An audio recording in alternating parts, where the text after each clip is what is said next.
ओम शन्नो मित्रः शं वरुणः शन्नो भवत्वर्यमा शन्न इन्द्रो बृहस्पतिः शं नो विष्णुरुक्रमः। नमो ब्रह्मणे नमस्ते वायो त्वमेव प्रत्यक्षं ब्रह्मासि त्वामेव प्रत्यक्षं ब्रह्म वदिष्यामि ऋतं वदिष्यामि सत्यं वदिष्यामि तन्मामवतु तद्वक्तारमवतु अवतु मामवतु वक्तारम् अवतु मामवतु वक्तारम्।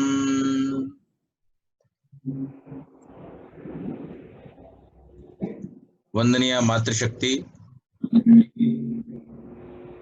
धर्म प्रेमी सज्जनों, आज जैसा कि आप सभी जानते हैं कि आदरणीय श्री राम अवतार जी आर्य एवं उनके परिवार के द्वारा जो वैदिक सत्संग भवन का, वैदिक संस्कार भवन का निर्माण किया गया है, उसके उद्घाटन के निमित्त ये कार्यक्रम रखा गया और मुझे आप सबके बीच में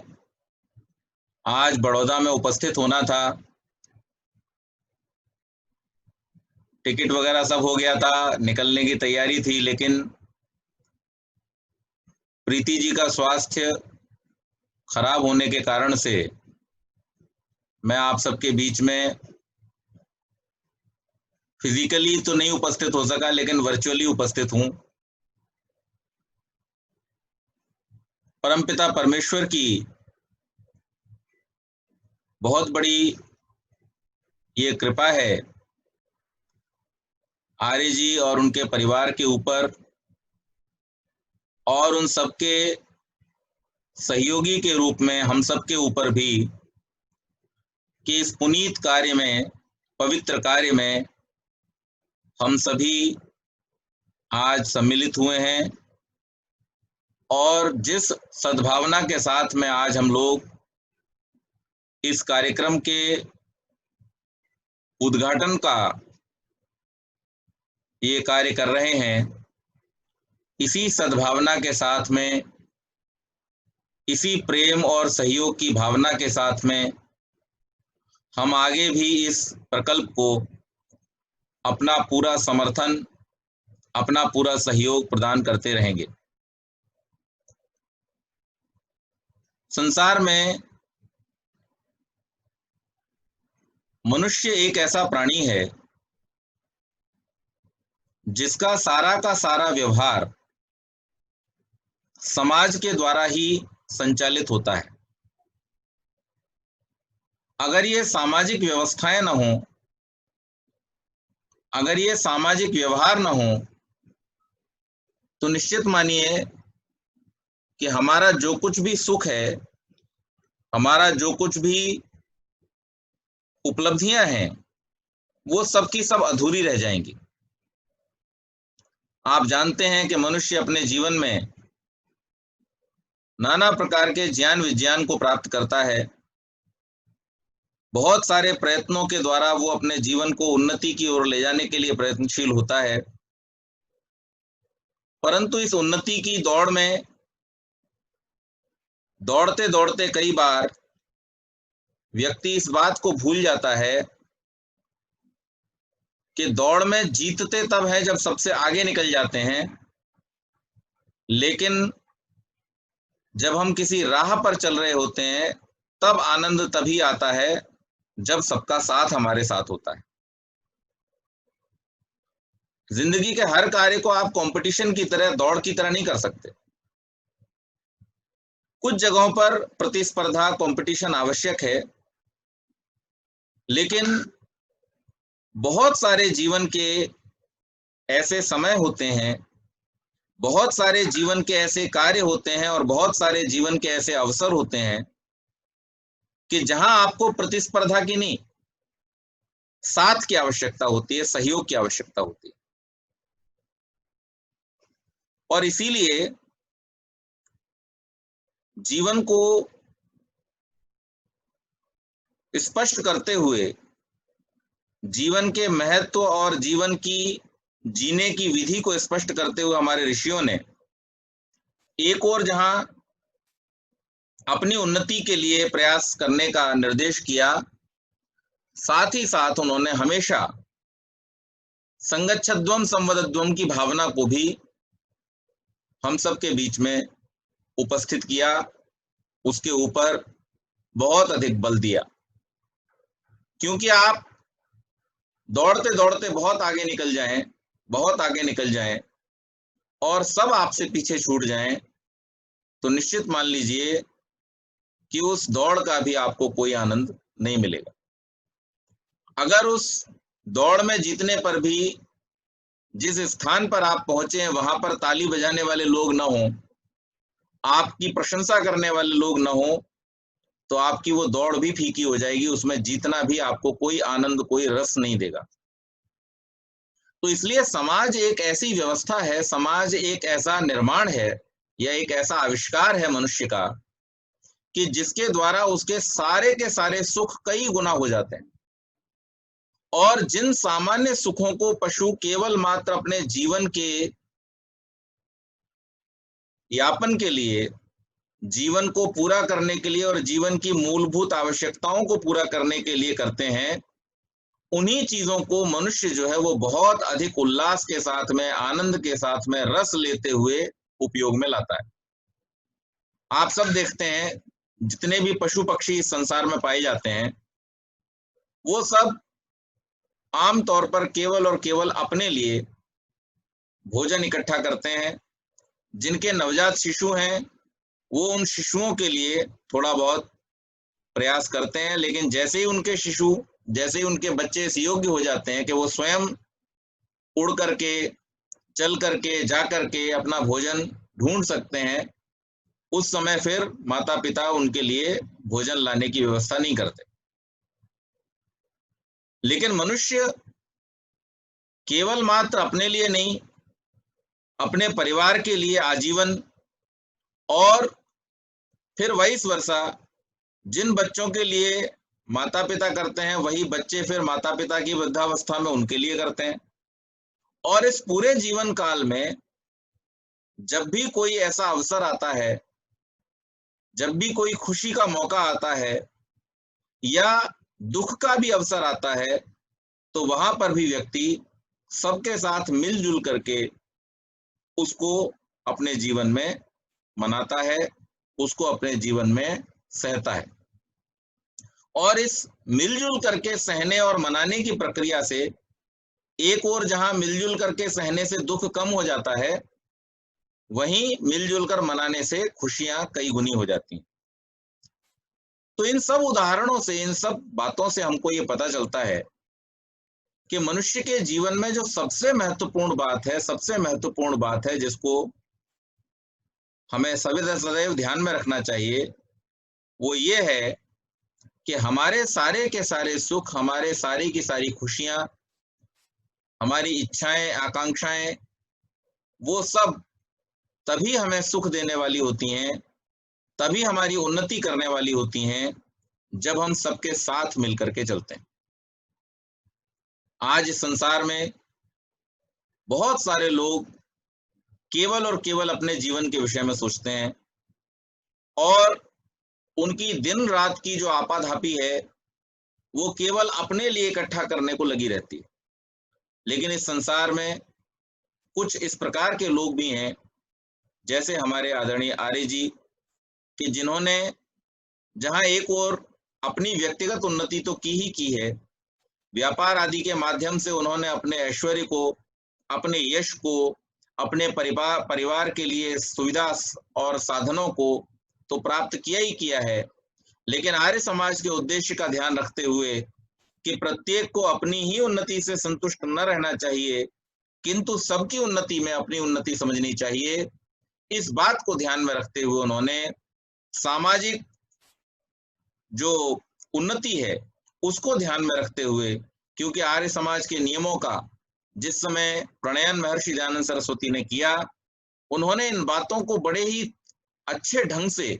इन नियमों के अंदर रखा, जिससे पूरी की पूरी सामाजिक उन्नति हो सके, व्यक्तिगत उन्नति हो सके, राष्ट्र की उन्नति हो सके और संपूर्ण विश्व सुख शांति की ओर जा सके। इसलिए उन्होंने जहां पर छठे नियम में ये कहा कि संसार का उपकार करना इस समाज का मुख्य उद्देश्य है, वहां उसको स्पष्ट करते हुए कह दिया शारीरिक, आत्मिक और सामाजिक उन्नति करना। शारीरिक और आत्मिक उन्नति पूरी तरह से व्यक्तिगत है। आपको व्यायाम आदि के द्वारा और योगाभ्यास के द्वारा शारीरिक और आत्मिक उन्नति के लिए व्यक्तिगत रूप से प्रयत्न करना होता है। वहां पर कोई साझेदारी काम नहीं आती। आप चाहें कि आपके लिए कोई और जाप कर ले, आपके लिए कोई और योग साधना कर ले, आपके लिए कोई और भक्ति कर ले, आपके लिए कोई और व्यायाम कर ले, तो ये होना संभव नहीं है। ये पूरी तरह से व्यक्तिगत है। और अगर आप अपनी उन्नति चाहते हैं, व्यक्तिगत उन्नति, शारीरिक और आत्मिक उन्नति चाहते हैं, तो आपको उसके लिए व्यक्तिगत रूप से ही प्रयास करना होगा। लेकिन स्वामी जी यही नहीं रुक जाते, वहां पर वो आगे लिखते हैं सामाजिक उन्नति करना भी इस समाज का उद्देश्य है। तो सामाजिक उन्नति कैसे होती है कि जब हम अपनी उन्नति से संतुष्ट न रह करके सबकी उन्नति में अपनी उन्नति समझते हैं कि मैंने अगर व्यायाम के द्वारा अपना शरीर स्वस्थ बनाया, मैंने अगर योगाभ्यास के द्वारा सिद्धियों को और आनंद को प्राप्त किया, ज्ञान विज्ञान विद्याओं को प्राप्त किया, तो मैं उसके द्वारा केवल और केवल अपनी ही उन्नति तक सीमित न रह जाऊं, अपितु सबकी उन्नति में अपनी उन्नति समझूं। जिस मार्ग को मुझे ज्ञान विज्ञान के द्वारा बताना है दूसरों को उन्नति के लिए, वो बताने का प्रयास करूं। धन साधन सुविधाओं के द्वारा मैं जहां तक जब अपनी सामर्थ्य के अनुसार जितना सहयोग पहुंचा सकता हूं दूसरों को, वो पहुंचाने का प्रयास करूं। और इसके साथ साथ अपने शरीर की शक्ति के द्वारा अगर आवश्यकता पड़ती है तो मैं अन्याय का विरोध करके भी लोगों की रक्षा करूं। इस प्रकार से हम समाज को ठीक प्रकार से चला सकते हैं, समाज को सुखी बना सकते हैं, समाज को व्यवस्थित बना सकते हैं। तो इसलिए महर्षि दयानंद सरस्वती ने ये जो नियम दिया, उस नियम को अपने जीवन में अपनाते हुए और सामाजिक उन्नति की दृष्टि से और अपनी उन्नति तक केवल सीमित न रहते हुए सबकी उन्नति के लिए, सबके सुखों की वृद्धि के लिए और वैदिक संस्कारों का, वैदिक संस्कृति का प्रचार प्रसार हो, आर्ष ग्रंथों का पठन पाठन और ज्यादा अच्छे प्रकार से हो सके और विद्वानों के विचारों से जुड़ने के लिए लोगों को एक और अच्छा स्थान मिल सके, वैदिक संस्कारों से जुड़ने के लिए लोगों को एक और अच्छा स्थान मिल सके, जहां बैठ करके लोग अच्छी बातों को सुने, अच्छे कार्यों को करें, एक दूसरे के साथ एक दूसरे की उन्नति के लिए विचार विमर्श करें। ऐसे सुंदर स्थान का निर्माण इस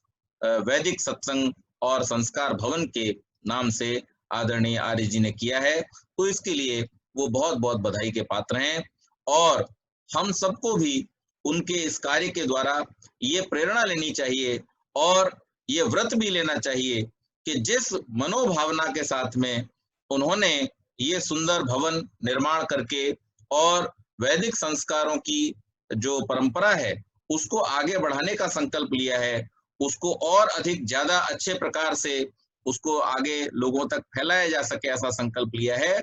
हमें भी अपने जीवन में ये व्रत भी लेना चाहिए और साथ ही साथ ये प्रेरणा भी लेनी चाहिए कि जहां जैसे हमसे संभव हो। स्वामी जी ने एक और बहुत महत्वपूर्ण बात आर्य समाज के नियमों में कही है कि वेद का पढ़ना पढ़ाना और सुनना सुनाना सब आर्यों का परम धर्म है। तो वेदों का पढ़ना पढ़ाना कहाँ होगा,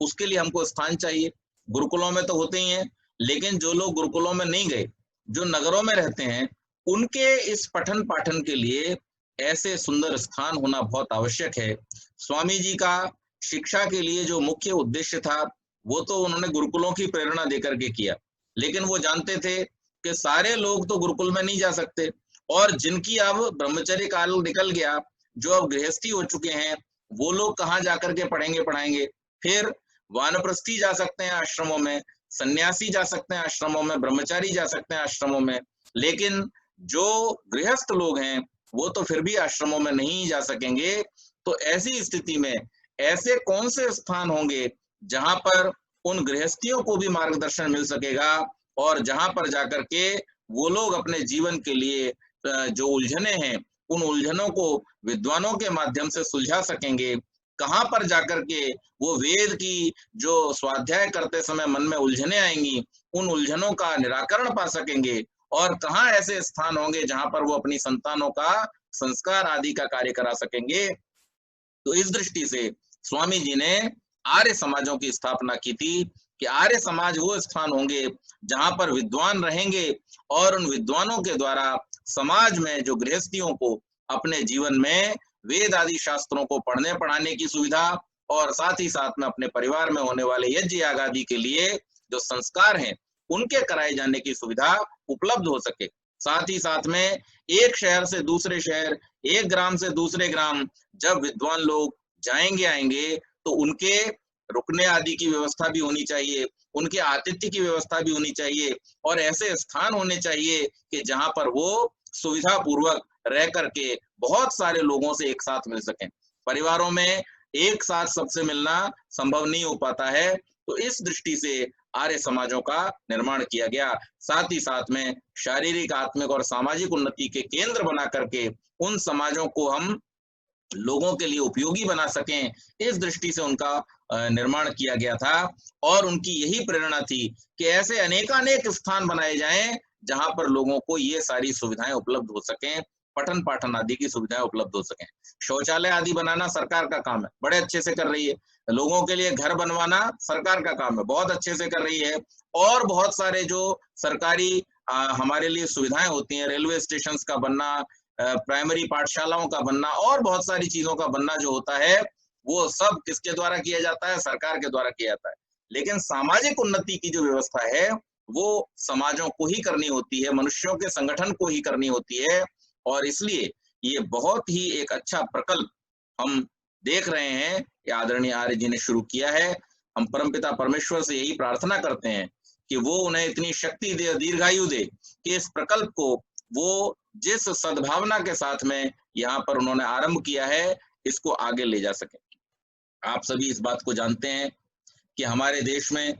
जिस समय पराधीनता थी,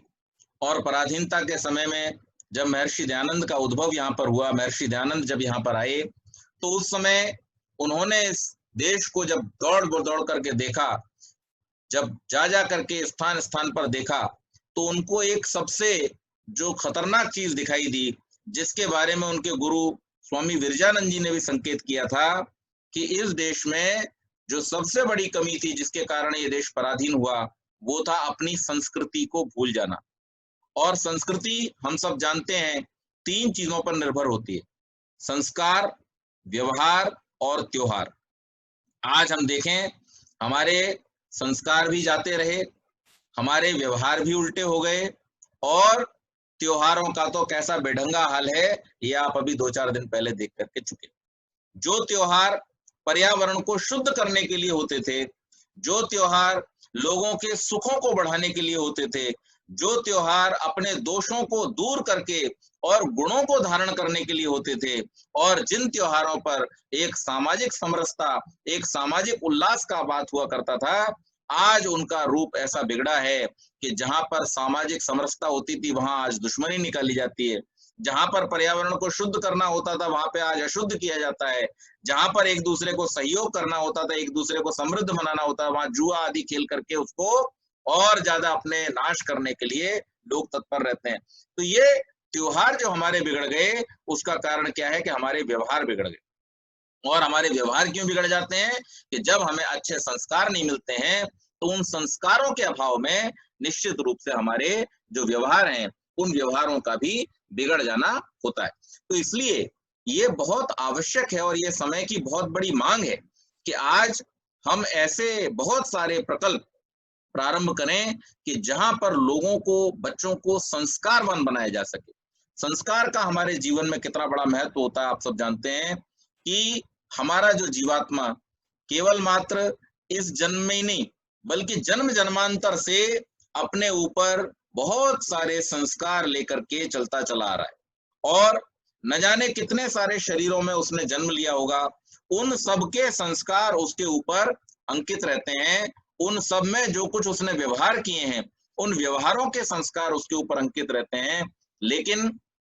जब वो मनुष्य के शरीर में आ गया तो ये बहुत आवश्यक है, सब मनुष्यों का ये कर्तव्य बन जाता है कि जो भी बालक समाज में हैं, बालिकाएं समाज में हैं, उन सबको योग्य नागरिक के रूप में परिवर्तित किया जाए, एक योग्य नागरिक के रूप में तैयार किया जाए। क्योंकि कोई भी मनुष्य का बच्चा, देखिए, गधा जो जन्म लेता है वो जीवन भर गधा ही रहता है, कुत्ता जो जन्म लेता है वो जीवन भर कुत्ता ही रहता है, और इसी प्रकार से संसार के अन्य सब पशु पक्षी जो हैं, जिस रूप में जन्म लेते हैं वो जीवन भर वैसे ही रहते हैं। जाति, आयु और भोग जो कर्म फल के अनुसार उनको मिलता है, उसमें वो अपने जीवन को गुजार देते हैं। लेकिन मनुष्य एक ऐसा है जिसके पास में जाति, आयु, भोग तो मिला हुआ है पशुओं के समान, लेकिन एक और क्षमता मिली हुई है कि वो अपने जीवन में क्या करे, अपने जीवन की उन्नति के लिए प्रयास करे। और इस उन्नति के लिए प्रयास करने के लिए बहुत आवश्यक ये है कि उन्नति किस प्रकार होगी, उसे हमें ये बताना होगा। आज हम देखते हैं जेनेटिक इंजीनियरिंग के द्वारा बहुत सारी नस्लें सुधारी जा रही हैं, पशुओं की नस्लें सुधारी जा रही हैं, फसलों की नस्लें सुधारी जा रही हैं, लेकिन जिस इंजीनियरिंग को हमारे ऋषियों ने दिया है, जिस इंजीनियरिंग की बात वेद करता है कि जिसके द्वारा मनुष्य को मनुष्य बनाया जा सकता है, जिसके द्वारा मनुष्य को सुधारा जा सकता है, जिसके लिए सारा संसार है, जिसके लिए संसार का सारा वैभव, जिसके लिए संसार की सारी व्यवस्थाएं और जिसके लिए संसार के सारे इन्वेंशंस हैं, सारी उपलब्धियां हैं, वो अगर मनुष्य ही सुधरा हुआ नहीं होगा तो निश्चित मान लीजिए कि इन सब का होना निरर्थक हो जाएगा, व्यर्थ हो जाएगा, बल्कि कई बार तो हानिकारक भी हो जाता है। आप जानते हैं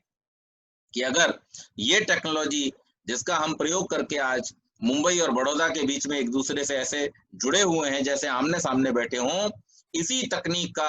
बहुत सारे संस्कार विहीन लोग जो हैं वो नाना प्रकार के आतंकवाद को फैलाने के लिए, नाना प्रकार के दुष्कर्म करने के लिए करते हैं। लेकिन अगर व्यक्ति संस्कारवान होगा तो जो कुछ भी उसके हाथ में आएगा, जैसी भी सुविधा उसके हाथ में आएगी, उसका वो सदैव सदैव सदुपयोग ही करेगा। तो इसलिए संस्कार इतना महत्वपूर्ण है कि जिसको अपने जीवन में धारण किए बिना मनुष्य मनुष्य बन ही नहीं सकता। और इसलिए महर्षि दयानंद सरस्वती ने एक बहुत ही सुंदर ग्रंथ का प्रणयन किया, और सबसे बड़ी सौभाग्य की बात यह है कि उस ग्रंथ की पूर्णता वडोदरा में ही हुई। वडोदरा ऐसी पावन नगरी है जहां पर महर्षि दयानंद ने अपनी संस्कार विधि को पूर्ण किया था। तो ये इस दृष्टि से भी बहुत महत्वपूर्ण हो जाता है बड़ौदा के लिए कि वहां पर इस संस्कार भवन का, इस सत्संग भवन का और वैदिक संस्कार भवन का निर्माण किया गया है, ताकि लोग वहां पर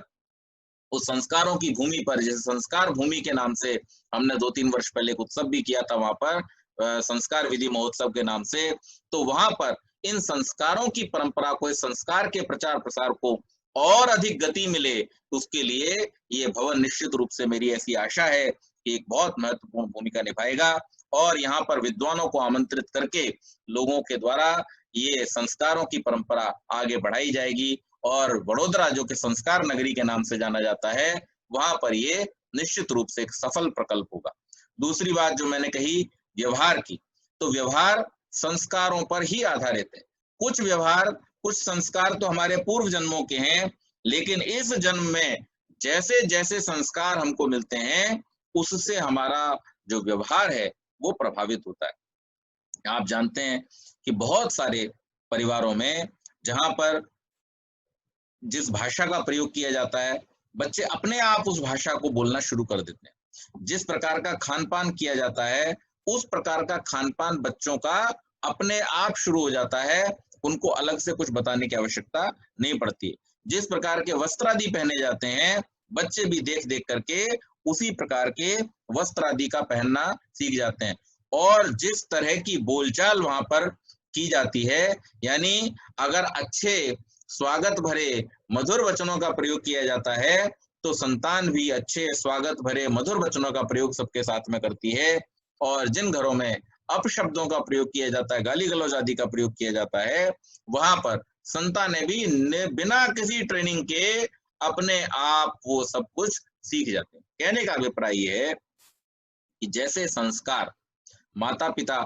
जैसे संस्कार समाज की व्यवस्था और राष्ट्र व्यवस्था के द्वारा उन नन्हे मुन्ने बच्चों को मिलते हैं, नवयुवकों नवयुवतियों को मिलते हैं, वैसे ही संस्कारों के आधार पर उनके व्यवहार बदलते चले जाते हैं। आज से 20-25 साल पहले जो पीढ़ी थी, उससे 20-25 साल पहले जो पीढ़ी थी और उनसे पहले की जो पीढ़ियां थी, उनमें हर 20-25 साल में हम देखते हैं कि पूरा का पूरा जो जीवन यापन का तरीका है, जो व्यवहार है, वो परिवर्तित हो जाता है। और उसका कारण क्या है कि जैसी जैसी चीजों को हम अपनाते जाते हैं, हमारी जो आगे आने वाली पीढ़ी, हमारी जो संतान होती है, वो उसी को अडॉप्ट कर लेती है और अडॉप्ट करके फिर अपने जीवन में व्यवहार के रूप में अपना लेती है। तो कहने का अभिप्राय ये कि संस्कार अगर मजबूत होंगे, संस्कारों को देने के अगर सही स्थान, सही लोग और सही व्यवस्था होगी, तो फिर निश्चित मान लीजिए कि वो संस्कारवान जो बच्चे हैं, वो आगे चल करके संस्कारवान युवक और युवती बनेंगे,